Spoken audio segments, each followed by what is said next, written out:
Dance hall goers recall Savile disappearing with girls on many occasions, usually to his car, either before he went on stage or after. He'd return 20 minutes to an hour later.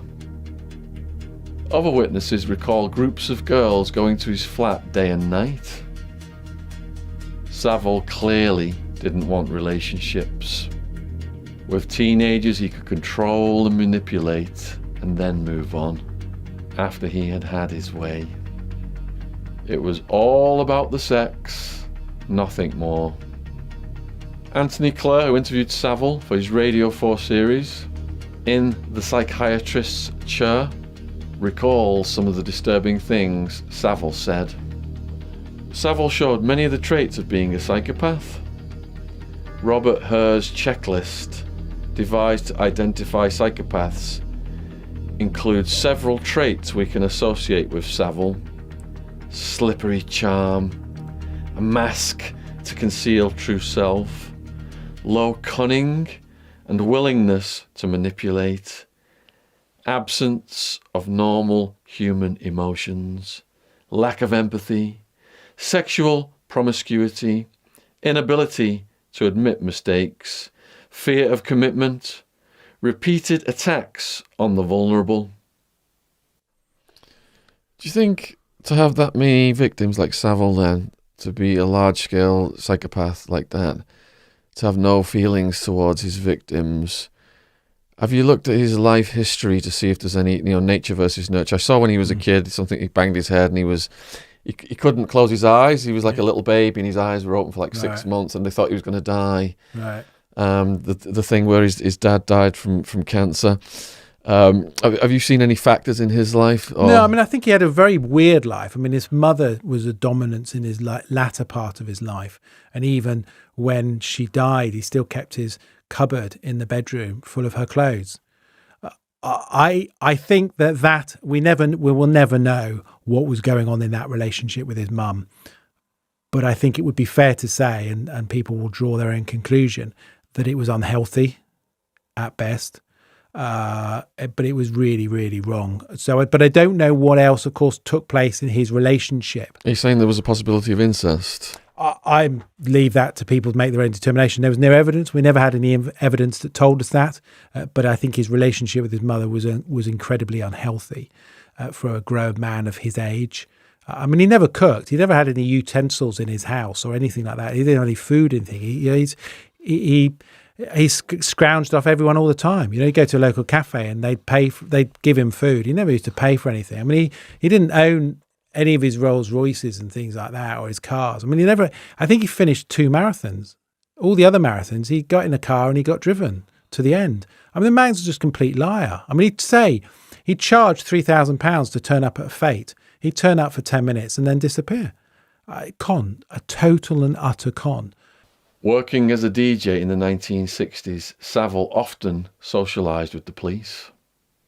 Until the day he died, he maintained close relationships with several officers. In the early days, did he sherd the girls around? Were the police reluctant to pursue any allegations against Savile for fear of being brought into a prosecution? We will never know. What we do know is that Savile was a master manipulator. I imagine he would have delighted in corrupting and blackmailing individual police officers. How is it possible that West Yorkshire police, who governed Savile's hometown, didn't have a single shred of evidence against him?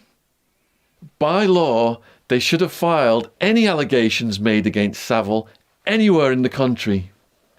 The law requires that regional forces pass that information on to the local jurisdiction.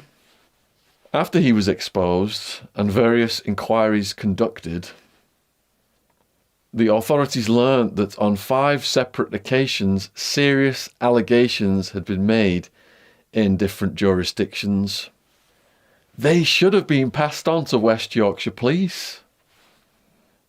Surrey Police told one inquiry they had passed on allegations given to them as recently as 2008.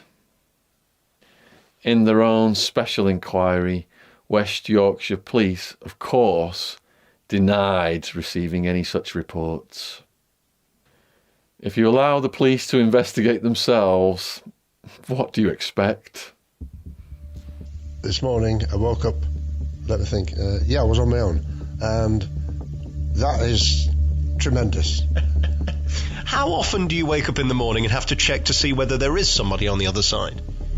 Well, not very often, because what happens, I'm a pushover, and if somebody comes and knocks on the door and says, I've lost my keys to go in, I say, step this way. And they say, I thought you'd say that. It's not my fault. I can't help it. I'm a single fella. There's nothing wrong with it. You haven't broken any laws, have you? None whatsoever. One of the reports West Yorkshire Police should have had in their possession was a report by the Met Police that Savile was a regular visitor to a South London brothel. The police records from 1964 show that 3 men were charged with living off immoral earnings. What's notable is that absconders from Duncroft approved school used to stay in that house. Intelligence that could have been of huge importance decades later during the Surrey Police investigation in 2008.